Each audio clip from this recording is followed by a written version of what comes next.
2.9 billion people's personal data has been stolen and posted online for free. Names, addresses, social security numbers, all up for grabs. And the craziest part is almost no one's talking about it. In April 2024, a hacking group called USDOD claimed to have stolen personal records from National Public Data, a Florida-based background check company. We're talking about 277.1 gigabytes of data, spanning records from at least the last 3 decades.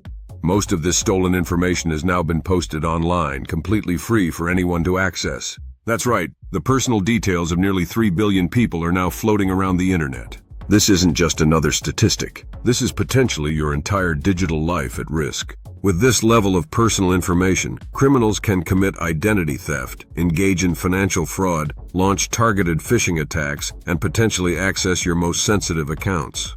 This is one of the largest data breaches in history. We're talking about more than 1/3 of the world's population affected. The stolen data isn't just names and emails. It's everything that makes you, you in the digital world. Unlike some breaches where stolen data is sold on the dark web, this information is being freely distributed online. But there's a bigger picture here. This breach shines a spotlight on the shadowy world of data brokers. Companies like National Public Data, Equifax, Epsilon, and Axiom have built entire business models around collecting and selling our personal information. They gather data from public records, online activities, and various other sources, creating detailed profiles of individuals. Then they sell this information to businesses, marketers, and sometimes even government agencies.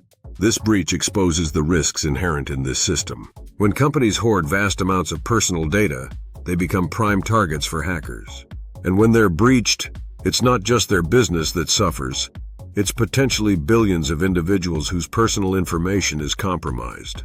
So, what can you do to protect yourself in the wake of this digital disaster? While we can't undo the breach, there are steps you can take to minimize your risk. 1.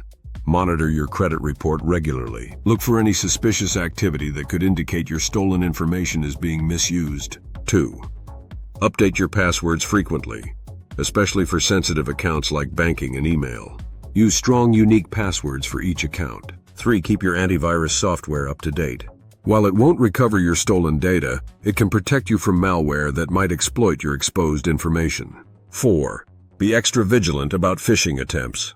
Criminals armed with your personal data might craft very convincing scams. Always verify the source of emails or messages asking for sensitive information.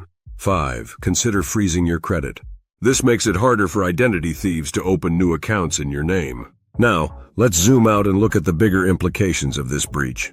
This incident is a wake-up call, not just for individuals, but for businesses and governments as well. We need stronger data protection laws. The current patchwork of regulations clearly isn't enough to prevent these massive breaches. We need comprehensive legislation that holds companies accountable for the data they collect and how they protect it. We also need more transparency from data brokers. Most people have no idea how much of their personal information is being collected, bought, and sold. It's time for these companies to be more open about their practices. Lastly, we need to rethink our approach to digital identity. In a world where breaches like this are becoming more common, we can't rely solely on things like social security numbers or birthdays to verify identity. We need more robust, secure systems. So where does this leave us? The truth is, in today's digital world, our personal information is more vulnerable than ever. This breach is not just a cautionary tale.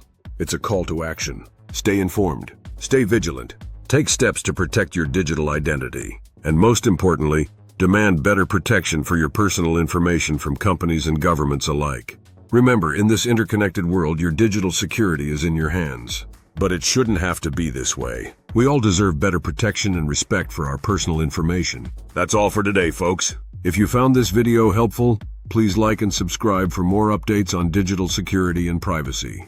Until next time, stay safe out there in the digital world.